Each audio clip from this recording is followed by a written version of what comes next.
Сәлеметсіз бе? Мұғалім болсаңыз, осы 5 құжатты бөлуіңіз міндетті. Бірінші кезекте сабақ жоспарын жасау үшін бізге сабақ жоспарын нөлден жазудың қажеті жоқ. Тақырыпты сыныпта оқу мақсатын жазсаңыз жеткілікті.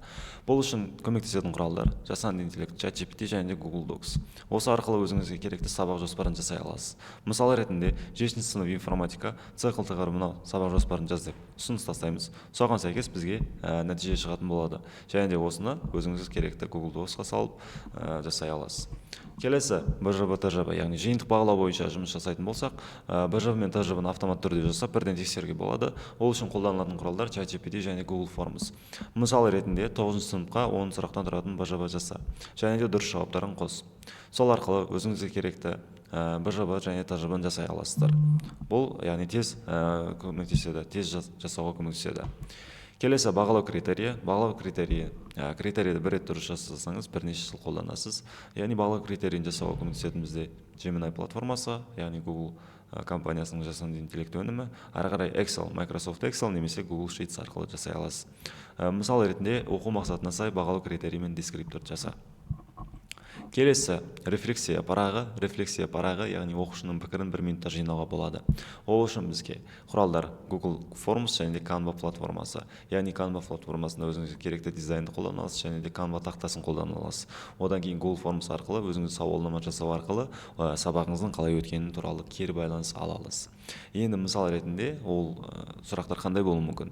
Не түсіндім, не қиын болды, және қандай сұрағым бар? Осы сияқты сұрақтарды қоясыз және соған сәйкес жауабын ала аласыз.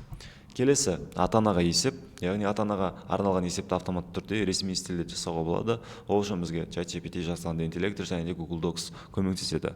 Мысал ретінде оқушының оқу үлгерімі бойынша ата-анаға есеп жаз деп ұсыныс тастай аламыз. Нәтижесінде соған сәйкес жауап шығады. Осы арқылы өздеріңіз құрастыра аласыздар.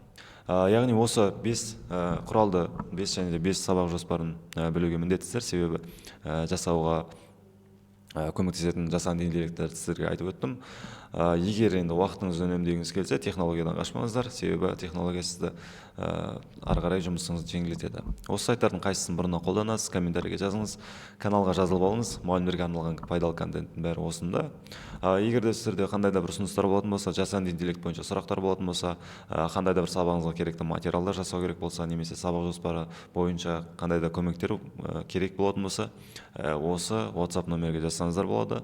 Және де осы арнаға тіркеліп алыңыздар. Алдағы уақытта мұғалімге керекті пайдалы ақпараттар барлығы осында болады. Жасанды интеллект бойынша және сабақтар осы жерде болатын болады. Сондықтан міндетті түрде жазылып алыңыздар арнаға.